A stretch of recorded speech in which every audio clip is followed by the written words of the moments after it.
Seja muito bem-vindo, seja muito bem-vinda à recapitulação diária do estudo da lição da Escola Sabatina da comunidade do Terceiro Ato. O corpo da designer de cenários Evelyn Sakash foi encontrado recentemente na sua casa depois de ela ser declarada desaparecida há 7 meses. O curioso sobre o caso dessa moça é que ela tinha uma doença compulsiva que era a acumulação. E o corpo dela foi achado no meio do lixo 7 meses depois, na cozinha da sua casa. A sua irmã, que estava ali revirando as coisas, encontrou o corpo da sua querida irmã depois de 7 meses no meio do lixo. Você pode imaginar isso? Os vizinhos disseram que a doença que ela desenvolveu se agravou muito depois da morte da mãe, a ponto de ela não conseguir mais lidar bem com as emoções e começar a acumular demais, até que ela teve um problema no coração, foi morta e declarada desaparecida.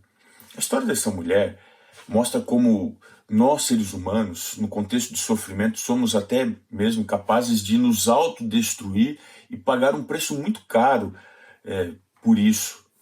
A lição de hoje vai falar sobre a aliança de Deus com Noé e o esforço de Deus em restaurar a nossa condição, nos tirando desse contexto de rota de colisão com o nosso destino, por causa das consequências do pecado.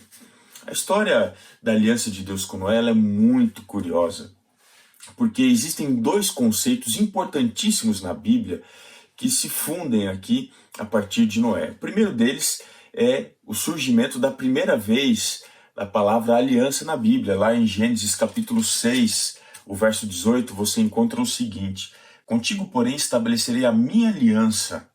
Aqui é a primeira vez que aparece a palavra aliança na Bíblia. E a primeira vez que a palavra remanescente também aparece na Bíblia é em Gênesis 7, 23, quando diz assim: e restou somente Noé. Essas 2 palavras têm contextos muito parecidos dentro da teologia. Você tem a aliança e a palavra remanescente para ilustrar a ação divina para com a humanidade e a sua mudança de perspectiva. A aliança e o remanescente são conceitos próximos que mostram que Deus escolheu trabalhar da parte para o todo e não mais trabalhar de uma maneira global. Deus escolhe alguns para, através destes, alcançar todas as pessoas. E foi assim com Noé. Noé foi escolhido por Deus para que ele pudesse restaurar a condição da humanidade. E quando você vai analisar a história de Noé com a aliança de Deus com Noé, com a aliança de Deus no Éden, você percebe que tem muitas semelhanças, como por exemplo, se você for aqui no capítulo 9, você percebe ali, abençoou Deus a Noé e seus filhos e lhe disse: sede fecundos, multiplicai-vos e enchei a terra. Esta é a linguagem empreendida lá com Adão, quando Deus cria a humanidade.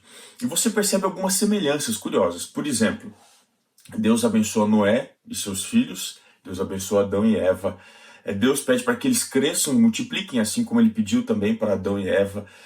Há a menção de aves do céu, dos animais da terra, dos peixes do mar. Tudo isso em Gênesis 9 e também em Gênesis 1.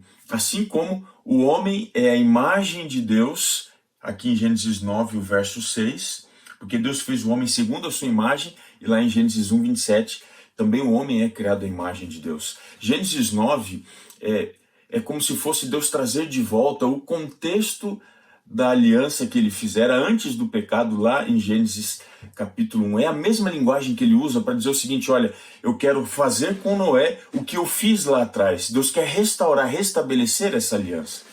E assim, Noé aparece como sendo o segundo Adão. Quando você vai em Gênesis 9, verso 20, você encontra aqui Noé sendo descrito como sendo Noé um lavrador. A expressão aqui, lavrador, é Rish Hadamah, que significa o homem da terra. Assim como Adão era aquele que viera da terra e cuidava da terra, era o lavrador, Noé agora é apresentado como sendo um segundo Adão.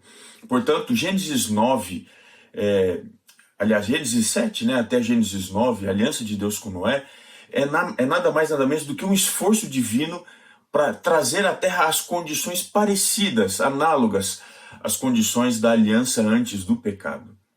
Mas existe uma diferença aqui que é importantíssima. E essa diferença tem a ver com a forma como Deus ratifica a aliança. Geralmente a aliança era feita numa cerimônia de comida. Lá em Gênesis 2, se você for o verso 16, você encontra assim, olha: e o Senhor Deus lhe deu esta ordem: de toda a árvore do jardim comerás livremente. Aqui faz parte da cerimônia da aliança comer livremente de toda a árvore, com exceção da árvore do conhecimento do bem e do mal. Mas em Gênesis 9, nós temos aqui uma ordem diferente no verso 2. Diz assim: tudo que se move sobre a terra e todos os peixes do mar nas vossas mãos serão entregues.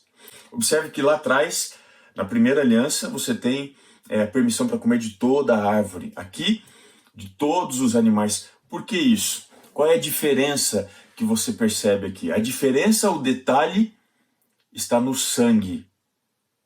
A primeira aliança, ela era baseada na árvore, a árvore da vida. A segunda é baseada no sangue, porque a primeira aliança da criação é baseada em Deus doando vida, sem a presença do pecado. A segunda, a restauração, é Deus doando agora a vida através do elemento do sangue. Mas não era qualquer tipo de animal. Se você for em Gênesis 7, o verso 2, diz assim: de todo animal limpo levarás comigo 7 pares, o macho e sua fêmea, mas dos animais imundos, um par, o macho e sua fêmea. Gênesis 8, 20. Levantou Noé um altar ao Senhor e, tomando de animais limpos e de aves limpas, ofereceu holocausto sobre o altar. Olha só que interessante o detalhe. Nós temos, na aliança de Deus com Noé, uma diferença que é o sangue. Apenas os animais limpos poderiam ser levados para o sacrifício. Da mesma forma, os animais limpos poderiam ser consumidos. Assim, altar e mesa são aproximados, porque o contexto aqui é de adoração. E o sangue é o grande elemento dessa aliança de Deus com Noé. Aquilo que pode ser oferecido como sacrifício é o que pode ser consumido, porque o sangue é o símbolo da vida que Deus está oferecendo no contexto da restauração. Essa vida plena e abundante que Deus ofereceu lá em Noé, através do sangue, um símbolo do sacrifício de Cristo, é o que Deus oferece a você através do sangue de Jesus.